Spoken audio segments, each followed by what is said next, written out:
এই জাদুবিদ্যা সত্য। এবং এখনকার অনেক ভণ্ড যে কবিরাজগুলো বের হয়েছে, এরা জিনকে তাবে করে নিয়ে এই জিনদের মধ্য দিয়ে মানুষের মধ্যে জাদু ছড়িয়ে দিয়েছে, এবং এর ফলশ্রুতিতে বহু পরিবার ধ্বংস হয়ে যাচ্ছে। এই জাদুবিদ্যা সত্য। আরও একটা জিনিস সত্য, নবী সাল্লাল্লাহু আলাইহি ওয়াসাল্লাম বলেছেন ইন্না আইনাল হক, চোখের নজর সত্য। নবী করিম সাল্লাল্লাহু আলাইহি ওয়াসাল্লাম বলেছেন চোখের বদনজর সত্য। এই যে আমরা বলি ফেসবুকে এত বেশি ছবি দিয়েন না ভাই, ছবি তুলেন না, ছবি তুলেন না, বারবার যে বলি নিষেধ করি, কারণ কি জানেন? একটাই কারণ, বিকজ চোখ লাগাটা সত্য। মানুষের চোখ লাগে, এই কথা শুনলে অনেক মজুমদাররা হাসবে না? কথা বুঝতে পারেন নাই?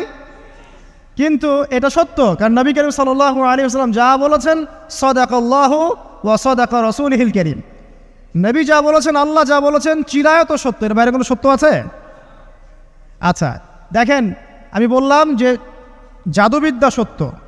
এই জাদুবিদ্যার চর্চা মানুষ করে, এখনও করে, এবং এই জাদু দিয়ে মানুষের ক্ষতি করার জন্য জিনের প্রয়োজন হয়, দুষ্ট জিন। এই জিনগুলোকে মানুষ তাবে করে মানুষের ক্ষতি করার চেষ্টা করে। দেখবেন এখন গ্রামে গঞ্জে শহরে সব জায়গায় ছড়িয়ে পড়েছে না? দেখবেন, খুব সতর্ক থাকবেন। আমি পরে সলিউশন বলছি আপনাদেরকে। আরেকটা বলেছি, নবী সাল্লাল্লাহু আলাইহি ওয়াসাল্লাম বলেছেন চোখের বদনজর এমন সত্য যে একটা উটকে এই রান্নার ডেকচির মধ্যে ঢুকাই ফেলতে পারে। আর একটা উট খুব সুন্দর ভালো, আপনি দেখছেন মাশাআল্লাহ বলেন নাই, নজর লেগেছে, উটটা মারা গেছে দেন, তারপর তাকে জবাই করে খেয়ে ফেলতে হয়েছে। একজন সাহাবী গোসল করছিলেন, গোসল, এটা হাদিস সহিহ, এই যে আলেম ওলামা যারা আছেন তারা জানেন যে এই হাদিস সহিহ। একজন সাহাবী গোসল করছেন, তার গায়ের চামড়াটা খুব সুন্দর ছিল, একদম স্কিনটা অনেক সুন্দর থাকে না এমন কিছু মানুষ? আচ্ছা, এখন আরেকজন সাহাবী এই গোসল দেখছেন দূর থেকে, দেখে বলছেন যে কি চমৎকার তার শরীরের রংটা, যেন কুমারী নারীর মতো, অনেকটা এমন একটা কথা তিনি বলেছিলেন। সাথে সাথে এই সাহাবী অজ্ঞান হয়ে পড়ে গেছে। কোন সাহাবী? যিনি গোসল করছিলেন। এখন এটার আপনি কোনো ব্যাখ্যা দিতে পারবেন না তো, এখানে কোনো সায়েন্স দিয়ে বা মেডিকেল সায়েন্স দিয়ে আপনি কোনো ব্যাখ্যা করতে পারবেন না। একটা ব্যাখ্যা দিতে পারেন, কিন্তু কেন সেটা হলো সেটা আপনি অ্যান্সার খুঁজে পাবেন না। তো নবী সাল্লাল্লাহু আলাইহি ওয়াসাল্লামের কাছে নিয়ে যাওয়া হলো তাকে।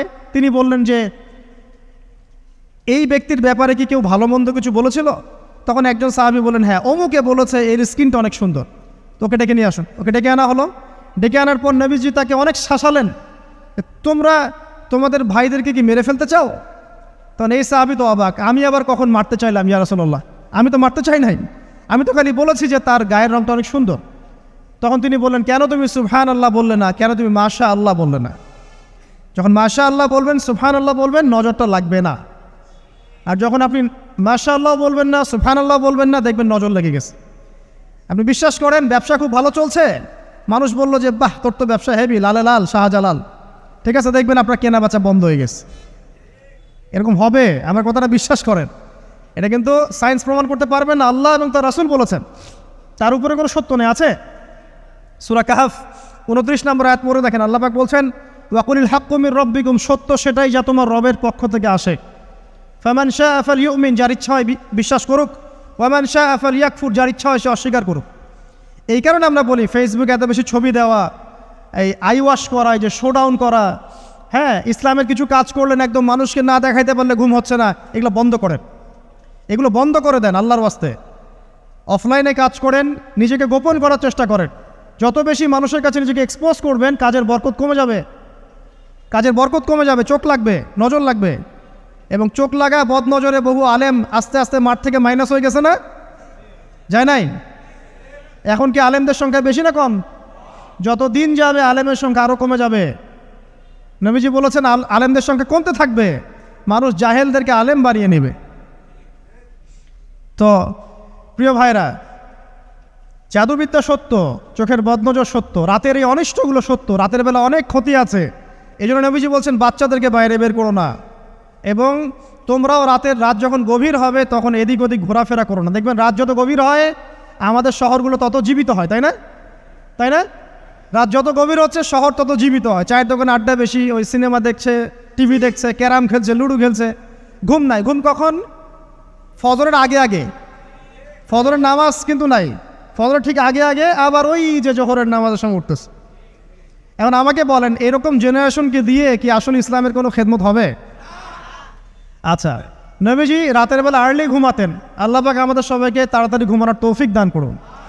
হ্যাঁ, আপনি ইলম চর্চা করলে রাত জেগে থাকতে পারেন, আপনি যদি জ্ঞান চর্চা করেন রাত জাগতে পারেন, আপনি কোনো গবেষণা করছেন, নামাজ পড়ছেন বা কোরআন হিফজ করছেন, আপনি রাতের আর্লি উঠবেন, এটা আলাদা বিষয়। কিন্তু কমনভাবে আমাদের এই যে ফেসবুক, ইউটিউবিং ইত্যাদিতে আমরা লিপ্ত থাকি, সারা রাতটা কাটাই আড্ডাবাজি করে, এগুলো বন্ধ করতে হবে। এগুলো বন্ধ না করলে ফিজিক্যালি আমরা মানে সুস্বাস্থ্যের অধিকারী হতে পারবো না, সারা দিনটা আমাদের একটা কি বলবো অলসতার ভাবে যাবে এবং দিনের বেলা কাজগুলো ব্যাহত হবে। এতে করে আমাদের উম্মার এই পুরো বড় যে তরুণ প্রজন্ম আছে এদেরকে আপনি সম্পদে পরিণত করতে পারবেন না। তাই এই সিস্টেমটা চেঞ্জ করা দরকার। নবীজি রাতের বেলা এই সূরা বাকারার শেষে 3টা আয়াত তেলাওয়াত করতেন, আমরা করবো ইনশাআল্লাহ। ইনশাআল্লাহ। আরেকটা আমল বলে দেই, নবী করিম সাল্লাল্লাহু আলাইহি ওয়াসাল্লাম রাতের বেলা সূরা মুলক তেলাওয়াত করতেন। কোন সূরা এটা? কোন সূরা? তাবারাকাল্লাযী বিয়াদিহিল মুলক। কয়টা আয়াত আছে? 30টা আয়াত আছে। নবীজি বলেছেন সাল্লাল্লাহু আলাইহি ওয়াসাল্লাম যে এই সূরা আপনাকে কবরের আযাব থেকে বাঁচাবে ইনশাআল্লাহ। কবরের আযাব থেকে তো ভাই বাঁচা খুব সহজ নাকি? আমাদের মধ্যে এমন কেউ নাই, শোনেন, আমাদের মধ্যে এমন কেউ নাই আলেম জালেম মুফতি মুহাদ্দিস রাজনৈতিক নেতা পলিটিশিয়ান বিরোধী দল জাতি তারপরে যে সরকার দল যে আছে না কেন, কবরের শাস্তি ফেস করবে না এমন একটা মানুষও নাই, কেউ নাই পৃথিবীতে। এই যে আপনি দেখছেন ওই যে কি ইসরায়েলের প্রধানমন্ত্রী, ওই রাশিয়ার প্রধানমন্ত্রী, ওই চায়নার সভ্যতা, পশ্চিমা সভ্যতা, এমন কেউ নাই পৃথিবীতে এখন যাকে কবরের শাস্তি ভোগ করতে হবে না। আছে? সবচেয়ে লঘু শাস্তি মানে লঘু চাপ, এটা বলতে গেলে আসলে আমি ভাষা হারায় ফেলি, তারপরে বলছি আল্লাহ পাক আমাদের সবাইকে হেফাজত করুন, আমিন। একজন সাহাবীর নাম সাদ বিন মুয়াজ। কি নাম? নবী করিম সাল্লাল্লাহু আলাইহি ওয়াসাল্লামের সাথে একদম ডান হাত হয়ে যুদ্ধ করেছেন দীর্ঘদিন। বদর তিনি বীর সেনা, উহুদের বীর সেনা, ঠিক আছে, খন্দকের যুদ্ধেও বীর বিক্রমে যুদ্ধ করেছেন। তিনি আনসার সাহাবী, একদম মদিনার নেতা সাহাবী। সব সাহাবী কিন্তু একরকম নন, কেউ ছিলেন নেতৃস্থানীয় সাহাবী, তিনি ছিলেন একজন নেতৃস্থানীয় সাহাবী, ঠিক আছে, সাদ বিন মুয়াজ। নবী করিম সাল্লাল্লাহু আলাইহি ওয়াসাল্লাম এত ভালোবাসতেন তাকে, এত ভালোবাসতেন যে তাকে নিজের মনে করতেন যে সাদ বিন মুয়াজ আনসাররা আমার নিজের। 4টাখানি কথা। এই সাহাবীর খন্দকের যুদ্ধে এই যে হাতের এই দিকে সম্ভবত হাতের এই রগের মধ্যে একটা তীর এসে লাগে এখানে, এবং তীরটা তিনি বের করতে গিয়ে রক্তটা ছিঁড়ে যায়। এরপর ফিনকি দিয়ে রক্ত বের হওয়া শুরু হয়। চিকিৎসা করে করে রক্ত বন্ধ করা যায় নাই, এবং এই রক্তের প্রবাহিত রক্তেই আল্লাহর ইচ্ছায় তিনি শাহাদাত বরণ করেন, তিনি ইন্তেকাল করেন। নবী করিম সাল্লাল্লাহু আলাইহি ওয়াসাল্লাম প্রচণ্ড ব্যথিত হন, মানে মনটা তার খুব নরম হয়ে যায় সাদ বিন মুয়াজ রাদিয়াল্লাহু আনহুর জন্য। তো এই সাহাবীর যখন জানাজার নামাজ পড়ানো হচ্ছে, নবীজি বলছেন 70,000 ফেরেশতা তার নামাজে অংশ নিয়েছে। আর এই সাহাবীকে যখন কবরে শোয়ানো হয়েছে, নবী করিম সাল্লাল্লাহু আলাইহি ওয়াসাল্লাম পরে জানিয়েছেন কবরের যে মৃদু চাপ, সাদ বিন মুয়াজ রাদিয়াল্লাহু আনহুর কবরেও সেই মৃদু চাপ দেওয়া হয়েছে। আমি কি বুঝাতে পারলাম ভাই? আমাদের কোনো দাম আছে এখনকার পলিটিশিয়ানদের কোনো দাম আছে? এখনকার সমাজ নেতার কোনো দাম আছে? এখনকার সুদখোরদের কোনো দাম আছে? এই ঘুষখোর দুর্নীতিবাজদের কোনো দাম আছে? আমরা যারা কাঠমোল্লা হয়ে আছি আমাদের কোনো দাম আছে? সাদ বিন মুয়াজ রাদিয়াল্লাহু আনহু যদি কবরের শাস্তি তাকে না ছাড়ে, প্রশ্নোত্তর পর্ব তাকে না ছাড়ে, আমরা পার পাবো? নবী করিম সাল্লাল্লাহু আলাইহি ওয়াসাল্লাম বলছেন সূরা মুলক তেলাওয়াত করো রাতের বেলা, ইনশাআল্লাহ সূরা মুলকের তেলাওয়াত কবরের আযাব থেকে তোমাকে বাঁচান। আর আমাদের তো ভাই কবরে সবাই সাথে যাবে না, গার্লফ্রেন্ড যাবে না, বাপ মা ভাই বোন সবাই যাবে না। একজন ব্যক্তি সুদ খাচ্ছে, জিজ্ঞাসা করে দেখেন কেন খায়, বলবে তার সন্তানের জন্য খায়, তার বউয়ের জন্য খায়, তার মা বাবাকে দেখতে হবে তাই খায়, তাই না? একজন ব্যক্তি ঘুষ খায়, বলবে আমার পরিবারের জন্য খাই। একজন দুর্নীতি করছে, পুকুর চুরি করছে, বলবে দুর্নীতি করছে আমার পরিবারের জন্য খাই, পরিবার ভালো থাকবে। সবার একই এক্সকিউজ যে পরিবার যেন ভালো থাকে, আমার সন্তানরা যেন ভালো থাকে, আগামী প্রজন্মের জন্য কিছু রেখে যেতে পারি, তাই না?